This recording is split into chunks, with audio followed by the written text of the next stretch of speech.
For a long time, I was just the old man at the end of the street. The one who swept the sidewalk too slowly, who spoke little, who stared at the sky for long minutes as if searching for someone who would never return. I became part of the town's routine, like the church bell on Sundays, always there, always the same. No one imagined that behind the trembling hands that watered the flowers, there were fingers that once squeezed a trigger hard enough to change the fate of other men. That behind my hunched back, there was a chest that once endured the thunder of bombs and the pain of losing brothers with whom I shared trenches and secrets. I never spoke of it, not even to my wife. Not when she softly asked in those nights, when I woke gasping, drenched in sweat, whispering names she didn't know. I learned to lock those memories away like monsters in a basement, and for decades it worked. I pretended to be invisible, and the world pretended it owed me nothing. I never received a medal, never stood on a stage at any ceremony. When I returned from war, I returned alone. No applause, no honors, not even a welcome home. I took the first job I could find, built an ordinary life, and erased every trace of that 19-year-old boy who saw more death than a man should. Bare. But time has a curious way of unearthing what we try to bury alive. And on that afternoon, when the boy, with a firm voice and notebook in hand, stopped me at the gate with a simple question, "Are you a war veteran?" A crack opened inside me, as if he had pulled a chain I had spent a lifetime trying to hide. And before I could lie, or run, or change the subject, the truth escaped my eyes. Because in his gaze, I saw something I'd never seen in anyone: silent respect. And that's how it began. Silence, for the first time, was not enough. I never imagined that a single yes could make so much noise inside me.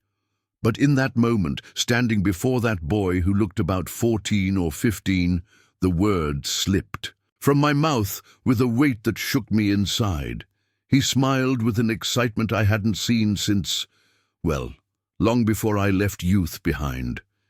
He said he was doing a school project on forgotten heroes of the town, and that someone in the neighborhood mentioned I had served. He wanted to know where I fought, when, what I saw, what I lived. And though I wanted to say, "I'm sorry, I don't remember anything," something stopped me. Maybe it was the shine in his eyes, or maybe it was the fact that, for the first time in decades, someone wasn't curious out of morbid interest. Or glory, he wanted to understand, to listen. In the days that followed, he returned again and again. He'd sit on the step of my porch with his notebook on his lap, writing everything down with an attention that unsettled me. Slowly the words began to leave me. At first, short sentences, then more freely, until one day I told him about the cold in nights without fire, about soaked shoes that clung to my feet for days, about the letter that never arrived from the friend who fell beside me, and about the silence after the noise. The kind of silence that screams inside. The boy listened with the seriousness of an adult. Sometimes he swallowed hard, sometimes he pressed his lips together, but he never interrupted. And each time he left, I felt the strange sensation that part of my burden had been lifted from my shoulders. Not because he carried it for me, but because at last I was no longer alone in my own story. What I didn't know, and only discovered much later, was that while I shared with him the ruins I carried in my chest, he was building something too. Not just a school project, but a movement. The boy began talking about me to his classmates, teachers, and parents in town. Slowly, my story began to spread, like a whisper finding an echo. And while I kept pruning my roses without imagining what was coming, others were already preparing a stage I never asked for, but perhaps, just perhaps, I deserved. It took time before I noticed something was different. At first it was small details, warmer greetings at the market, neighbors who had never gone beyond a nod, now stopping to ask if I needed anything. Even the mailman, who always kept to himself, looked me in the eyes one day and said, "Thank you for your service." I didn't know how to respond. Those words, which I always imagined coming from an officer with a medal in hand and a flag in the background, now came from a stranger in a postal uniform with teary eyes. Strange how the simplest gestures can shake us the most. One afternoon, I received an envelope from the town school. I thought it was a community meeting notice or a donation request, but inside was a formal invitation, printed carefully, announcing a special event honoring local heroes and requesting my presence. My name was there, printed, not scribbled, not whispered, printed. I had to read it twice to believe. I felt a strange warmth in my chest, a mix of shame, gratitude, and fear. Fear, yes, because it meant the doors I had kept closed for so long would be opened before everyone. I thought about refusing. I scribbled, "I cannot attend," multiple times before throwing the paper away. But something inside hesitated. Maybe the memory of the boy's gaze, or maybe the idea that after so many years I owed this to myself, to those who stayed, to those who returned changed, to those never remembered. So, in the silence of my room, I looked at myself in the mirror and whispered, "It's time." And so for the first time in 72 years, I began preparing, not for battle, but to be seen. On the morning of the event, I woke before sunrise. The town still slept, but my heart did not. It felt like stepping back in time. I felt the same tightness in my chest as the night before departure, when I boarded a train into the unknown, leaving my youth at the station. I put on my best shirt, the one I'd kept for important occasions I never found worthy. I combed the few strands of hair I had left and tied my polished shoes from the night before, not out of vanity, but out of respect. Not for others, for myself. For the boy who once went to war and the man who spent a lifetime trying to forget. When I arrived at the school, I paused before entering. Children were everywhere, bright posters on the walls, a buzz spreading like wind before rain. But when I saw the crowd gathered in the courtyard, the arranged chairs, the small stage with flags in the background, something inside me cracked. There were more people there than I could imagine. Families, neighbors, teachers, local authorities, even other veterans, men I didn't know lived here, stood tall, wearing worn caps, eyes saying, "We understand." The school principal greeted me with a warm smile, but it was the boy who led me to my seat. With his notebook now closed under his arm, he walked as if he knew the weight of every step. I looked at him, trying to speak, but my voice failed. I only nodded, and he seemed to understand that in that moment, silence spoke for me. I sat in the front row, the place I always avoided. And as speeches began, I realized this was bigger than any honor I imagined. It wasn't just about me. It was for those who returned and were forgotten, for those who never had the chance to grow old, for every silence carried through a lifetime. And there, in that courtyard filled with voices and memories, I realized that maybe time doesn't erase everything. Maybe it just sleeps, waiting for someone someday to have the courage to remember.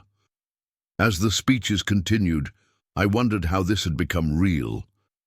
Sitting in the reserved chair, my name carefully printed on paper with a blue ribbon, I looked around with uneasy eyes.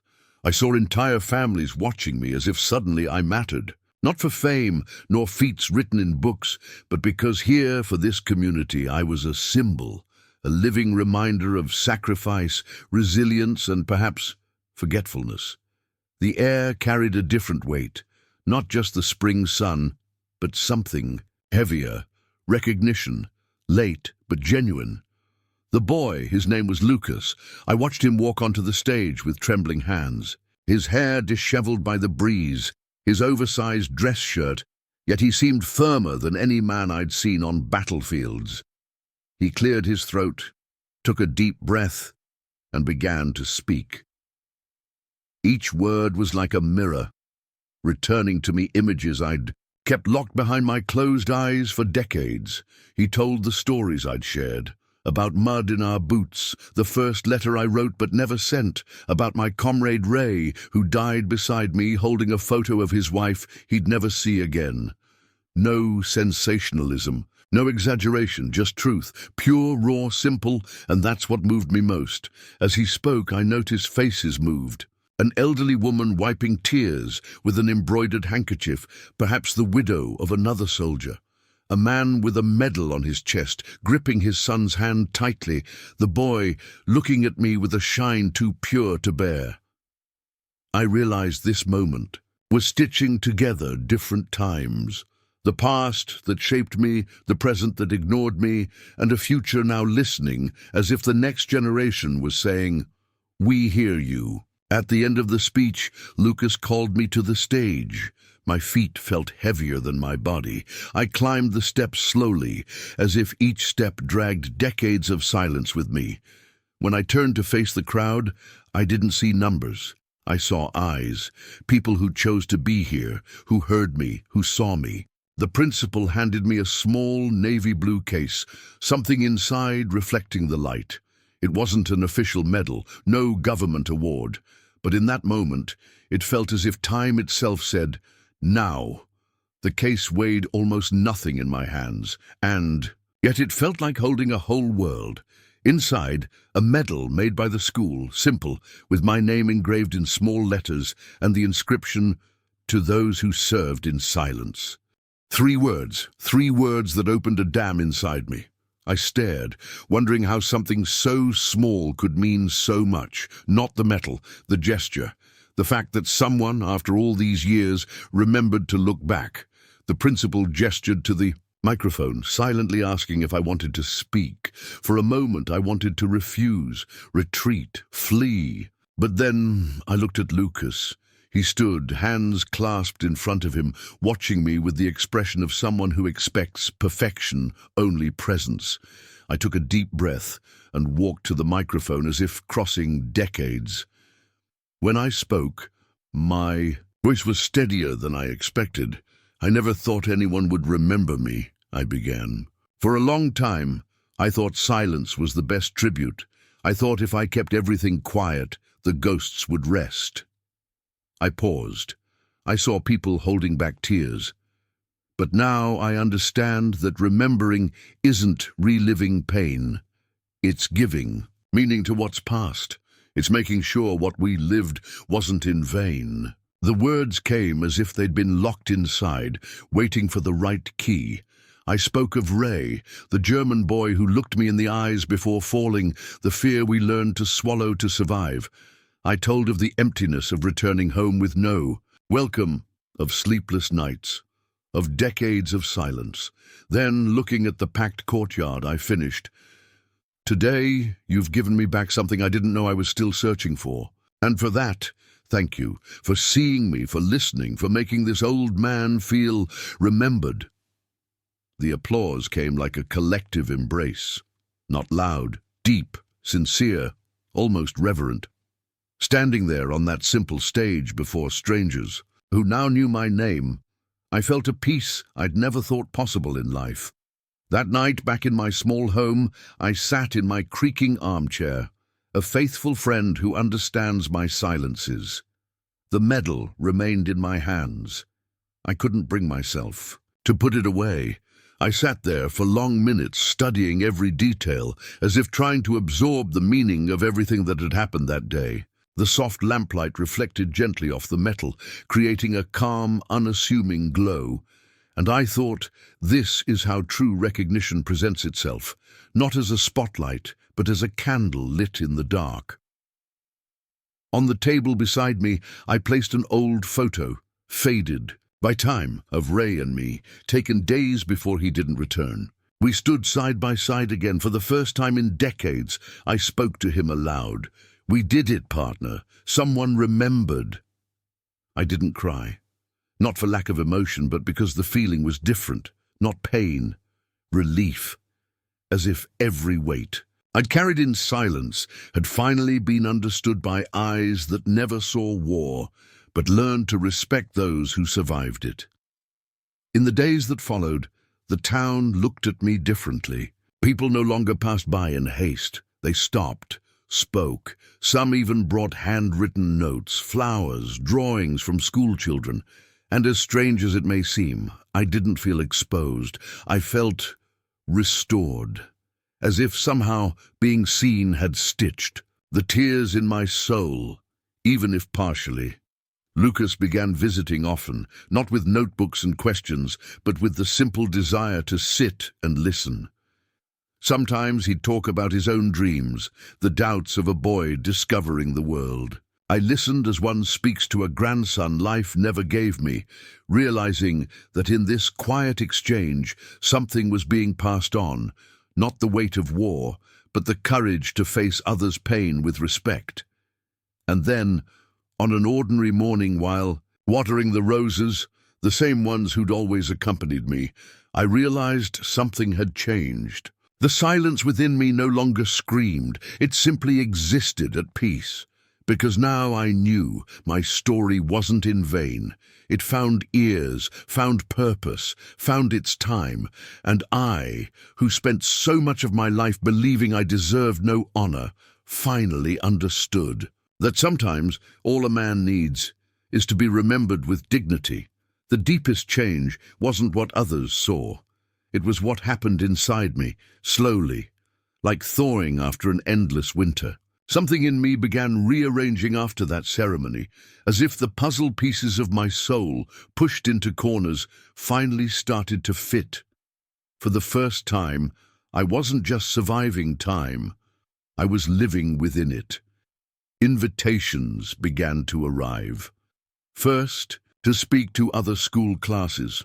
Then, a local church asked me to speak to young people about service and sacrifice. And in a gesture I never imagined possible, I was invited by the City Hall to participate in an official ceremony on Veterans Day. All these years without a word, and now they wanted to listen. I nearly refused. The urge to hide was still. An old friend. But what made me accept wasn't the stage or the audience, it was Lucas. He showed up one day with a small handwritten letter, his handwriting slightly crooked, saying, "You taught me that courage isn't not being afraid. It's speaking, even when afraid. I want to be like you." Those words moved me more than any medal or official recognition, because there was the true honor, not in a trophy, but in the seed sprouting in another heart. I attended the ceremony. I spoke. I shared the stories I'd kept to myself for so long. And I realized something important. The words weren't as heavy anymore. They no longer cut me inside. It was as if by sharing them, they lost the power to hurt and began to heal. Not just me, but those who listened too. After the ceremony, a middle-aged man approached. In his eyes, he carried the same weariness I bore decades ago. He said his father went to war and returned silent, that he never spoke of what he lived, and that only now, hearing my story, did he begin to understand. His father's silence. He thanked me, and I realized in that moment that my story was no longer just mine. It belonged to those who never could tell theirs. Today, when I look out the window and see the world moving outside, children going to school, neighbors exchanging greetings, birds landing on wires as if carrying invisible messages, I realize I'm no longer the same man who spent decades hiding behind small gestures and silent routines. I am still Walter Grayson, war veteran, widower, gardener of my own sorrows. But now, I am also someone who was seen, someone whose story was heard, respected, embraced. The medal I received remains on the dresser, not locked away nor displayed as a trophy. It rests beside other memories. A photo of Ray, Lucas's letter, and a uniform button I kept since 1945. Small fragments of a life I once judged too insignificant to deserve remembrance. But now I know what we live matters. Silence, fears, gestures no one sees, all of it counts, all of it builds. Sometimes I still dream of the past, but what once came as shadow now comes as memory.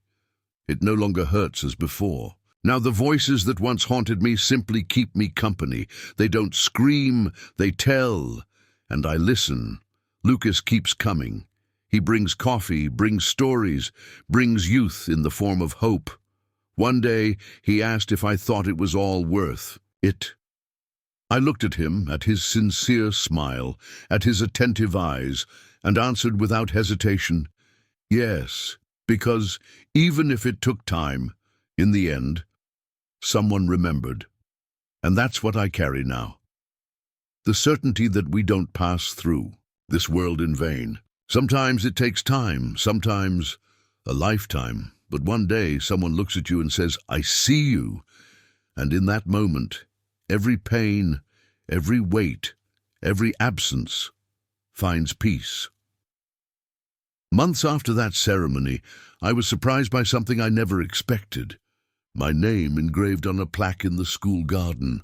Walter Grayson, for everything he did, even when unseen. I stood before that inscription for a long time. I didn't cry. I simply took a deep breath and smiled. A small, shy smile, but full of meaning. Because I understood there, before, that simple plaque, that the story I hid for so many years was now part of the town's memory. Not for medals I never received, but for the courage I finally chose to have. Courage to be remembered.